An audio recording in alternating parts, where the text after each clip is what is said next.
Well, hey, everybody, it's Dr. Phil, but of course you know that. We are live today on my YouTube channel and Facebook. And look, I haven't done a podcast, a fresh podcast content for a while because I've had it on hiatus for a while. I've been doing some highlights from prior podcasts because I've waited until today when I have relaunched Fill in the Blanks, because I wanted to launch it at the same time I launched the new network, Merit Street Media. And so today I've launched Merit Street Media and I'm relaunching Fill in the Blanks. And look, you've known me for getting straight to the point, using facts, research, and a bit of tough love to guide the way. And now I do that every night on my new show, DrPhil Primetime. From the grip of social media to the trials of modern parenting. We're not shying away from anything. Look, it's high time we face these challenges together with practical advice you can apply directly to your life. I want to give you television you can use. I don't want to just talk about things in some theory. I've always said I want to talk about things that matter to people who care, and those things have changed. So what I'm talking about is changing. So if you're ready for some real talk that's as insightful as it is actionable, then you want to make Dr. Phil Primetime your nightly destination on Merit Street Media. Remember, it's your life, and it's about time we start addressing what truly matters. So tune in to Dr. Phil Primetime every night on Merit Street Media. Don't miss out. Your journey to confronting and overcoming life's challenges starts right here. Go to meritstreetmedia.com to find your local channels. Now, let's get to what we're talking about today. In too many instances, we've gotten rid of the most important American trait, and that's self-determination, and replaced it with victimization. We've gotten rid of conversation and replaced it with cancellation. Here with me today is one of my best friends ever.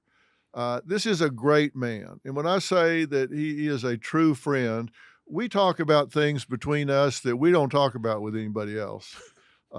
Just the two of us have closed-door conversations that, boy, would you like to be a fly on the wall. And maybe today we'll talk about some of those things, not all, but some of those things. This is a friend that knows the true meaning of those words that we've been talking about. And from identifying his purpose at a very young age, carving out his life's philosophy of you have to dream big and believe that you will succeed, to taking a leap of faith into comedy, Steve Harvey has become one of the most recognizable names and faces, not just in America, but in the entire world. He's an Emmy award-winning entertainer, radio personality, motivational speaker, New York Times best-selling author, businessman, philanthropist, and an esteemed member of Omega Psi fraternity, and the first international fraternal organization founded on the campus of a historically black college. Now, these are the Steve Harvey facts, and together we're diving into creating success in your life, your community, your state, and really importantly, our country. So I want to welcome back to my podcast live today. Live, Steve. That's a warning. Live. Yeah. I want to welcome back my great friend, Steve Harvey. Yeah. Steve, Woo! Yeah. here we go. Smoking. That was great. Who was that guy? I don't know. I was listening to that intro. I was going, I want to go see him. Yeah, don't you though? Yeah, man. How you been? I've been well. How about yourself? Man, my life is shining, man. It's just shining. Do you seriously, do you ever sit back and take a pause and look at where your life is now and reflect back on where it's come from and think, how in the world did I get here? Man, I can't count the times I've done it. It's just it's amazing to me. Man, my life is filled with so much favor, but it's been filled with so much hardship and so many tribulations and trials, man. I didn't see how I was gonna get here.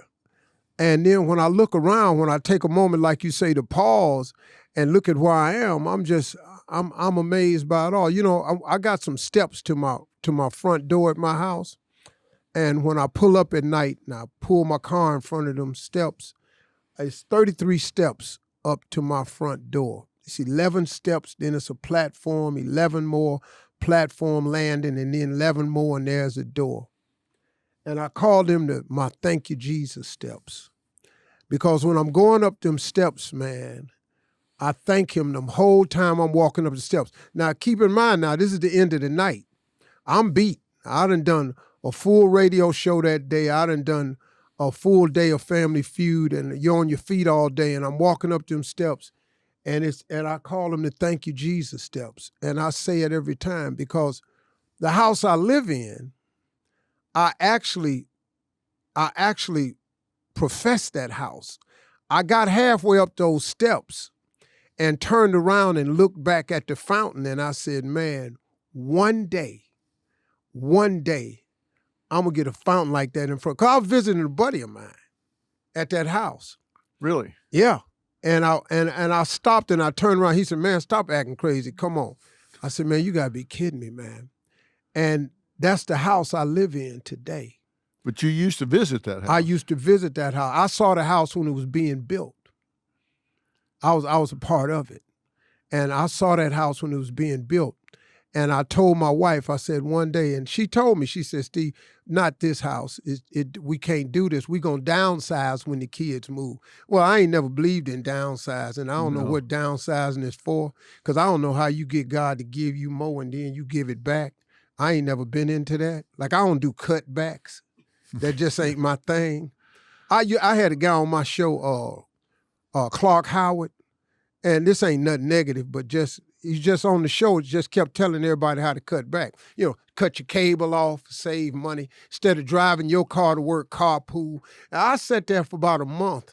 And I listened to that and I just couldn't take it no more because I ain't in the cutback business. I'm in the, if God bless me, I like to keep the blessing. So I don't really cut back. And my wife told me we was going to downsize.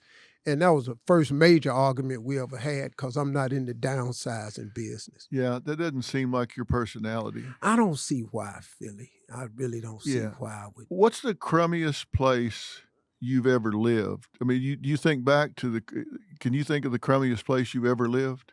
Yeah, my car. Yeah. What kind of car was it? A Tempo. A Tempo? Ford Tempo. A Ford Tempo? Yeah. I don't suppose it was new. Oh, no, new. That would have been nice. I lived in that and I lived in a Bonneville. I had 2 cars. I lived in both of them. That was the worst place. When I think back of the poorest place I've lived is a house I grew up in, but at the time I didn't know that. It was par for the course. It was one of the houses on the block. Everybody lived like that, so I thought this is how you live. You 13 people in 1 bathroom. I thought that was it. But because you didn't know any different at the time. No. Because I was the same way. I grew up poor, but at the time, if you've never ridden in anything but a 58 Volkswagen, if you've never been in a Cadillac, you don't know the difference, right? You don't know you got a bad deal. You just think this is the way it is. Hey, we went to church in a 1968 Bel Air station wagon. And that was my first car in 75. My daddy gave me a 1968 Bel Air station wagon. That was my first car. Yeah. Yeah, it's the car I went to church in. So, you were born in West Virginia. Yeah, and it was that was not a real affluent time in your life. But there were 7 of y'all, right? Yeah. How many kids were in your family? It was 5 kids. 5 kids, 7 Mom families. and Daddy was 7. There were 7 in the family. Yeah. Did everybody work and contribute when you were growing up? Yeah, that was a must. Wasn't no free rides in my daddy's house. He didn't. Yeah. When you, like we didn't have allowance and stuff like that. We had to work. We had to. I've had paper routes and pop bottle hustles ever since I was 10. So I've wondered many times if that's the reason you and I got along so well so fast, because we've talked about this before, and I threw paper routes. I picked up pop bottles, and you'd get a nickel for some, and you'd get a dime for others, and put them together. And we've had some of those same experiences. And I don't know about you, but I would not want my kids to go through that. But I don't mind that I did. I mean, it's okay with me that I went through that at the time. I wouldn't want to do it again. Yeah. But and I wouldn't want my kids to do it. But I don't regret it. No, I mean, look, man, it made us who we were. I mean, you look at everything you've gone through. I used to oftentimes question God all the time, man. Why is my life like this? As I got older. When I was a kid, it wasn't a question. This was what it was. But when I got older and homeless and all like that, I used to ask God, what is this about, man? I mean, look, come on. Enough is enough. But everything you're going through is preparing you for what's to come. You and I needed the pop bottle moments, the paper routes. You and I needed that so we could become who we are. Now, we grew up and we don't want our children to have that, so we work doubly hard so they don't have to go through the same things that we went through. And then that's a challenge I find for a lot of people who are doing better now, because you give so much to your kids that they miss some of them valuable lessons that you had to learn along the way. And then you start thinking to yourself, well, did I give them too much? What's the cutoff point? And, I wrestle with that all the time with my kids, because my kids didn't fight on the way. My kids went to school with a jacket that had a patch on it, with the blue shirt and uniforms. And they got demerits. Yeah. And they went to detention. When it was over with for me, school was over with for me, my detention and demerit was somebody had a demerit waiting on me in the playground. Yeah. Because when the bell rang, I'm kicking, some tail, and yours is it today. Yeah. Well, my kids didn't have to go through that because they had a room with a bathroom in it. They own bathroom. Yeah, their own bathroom. Yeah. Look, man, I've said it before. Everybody, I don't care who you are, is going to have that turn back moment. Everybody is on track to a destination. Everybody. Everybody has a dream. Everybody. And nobody is without dreams and visions. But somewhere along that dream or vision, you're going to have a moment where you can either continue or you turn back. The sad truth of the matter is, too many people turn back. And my turn back moment was, I was out there doing comedy. I was homeless. It wasn't going good, man, and I just had enough that day. And I was washing up in a hotel, and I was in there, and I used to go to fancy hotels to wash up because they had actual washcloths rolled up in a little basket. Yeah. And I used to wet them and take them in the toilet and put soap all over my body. Then I wait till the coast was clear, and I go out and rinse them out and go back in there and wipe off and then put my clothes on. And that was my bath. Well, that morning, a convention was in town, and when I got the soap, I went in there to soap up. A convention was in town, and I guess they had let out for a break, and people just kept coming in the bathroom, and I'm sitting there, and I got this soap on me, and it's drying, and I can't get back out there to get no fresh cloths to wash off, and the soap is drying on me, and I flipped the toilet lid down, and I sat there, and I just started crying. I said, this is it, man. I just can't do this no more. This comedy thing ain't working out. I ain't making enough money to take care of my family. I'm going to call my father, because my father told me once you leave here, you can't come back home. I'm going to call my old man and just cut a deal with him, see if he'll let me come back home for 6 months and get me a regular job. Let me give up on this comedy thing. And so when the bathroom finally cleared out, I was able to wash off. I went to get in the car.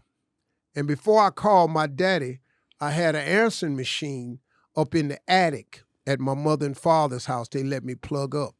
And I called that answering machine, And I was just about to give up, and I said, I called the machine, and it said, hey, this is Chuck Sutton from Showtime at the Apollo. I saw a tape of you, and I was wondering if you could make it to New York on Sunday, and I'll put you on TV. You're a funny guy. Hope to hear from you. Click. Now, this was a Thursday. I'm in Pensacola, Florida. I got $35. And the Apollo Theater's in Harlem, New York.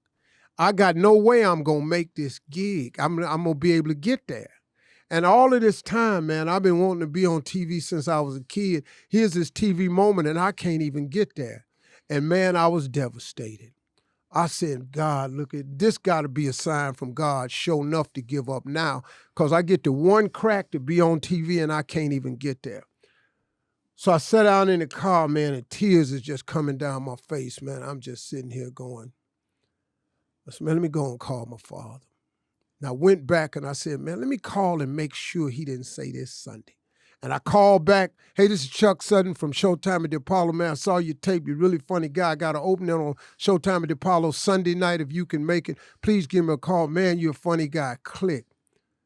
I said, I'll be doggone, it's this Sunday. And I was about to hang up, and you know the old-fashioned machines, it said, boop, it beeped again. So I picked up the phone.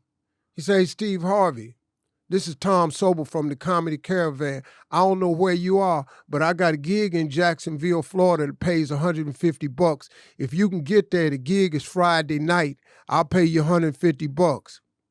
Let me know. I called Tom Sobel, said, man, I can get there. So I got there Friday night. I made the $150. I performed. I was so good, the club owner said, hey, can you stick around tomorrow night? I'll pay you another $150. I got $300 now. I get on that phone and I call Showtime at the Apollo, Chuck Sutton. I say, hey, man, you still got that opening? He said, yeah, I got that opening, man. I said, I'll be there. Eastern Airlines was in business back then. It cost $99 fly from Jacksonville to New York. I caught a $99 flight. My first time ever on TV, Showtime at the Apollo. I still got the shirt. I still got the tape. I walked out. I got a standing ovation. I'm backstage. I'm crying. I can't stop crying. I done been on TV. And I thought about it. And the reason I couldn't stop crying, because 2 days ago, I was finna turn back. 2 days ago, I was finna call my daddy and give up. 2 days ago, had that happened, I'm not here talking to you today. And that turn back moment, man, that gave me the faith and the understanding really how God works.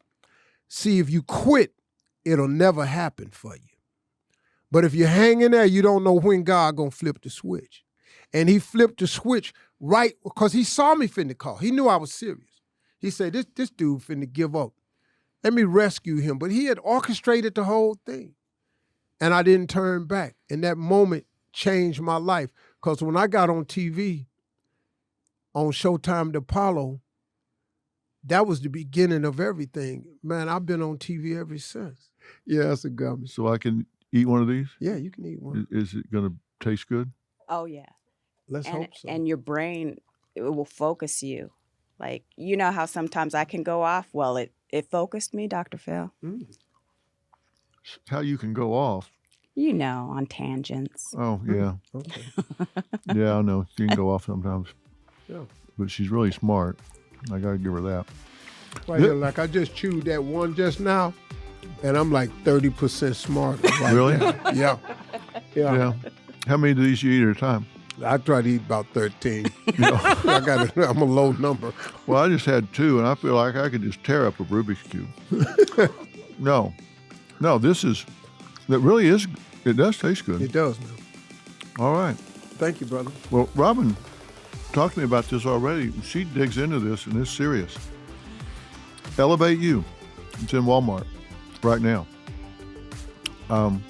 So go get some of this and download the Merit Plus app when you feel smart enough to do it. Okay? Thanks for being here, everybody. So long.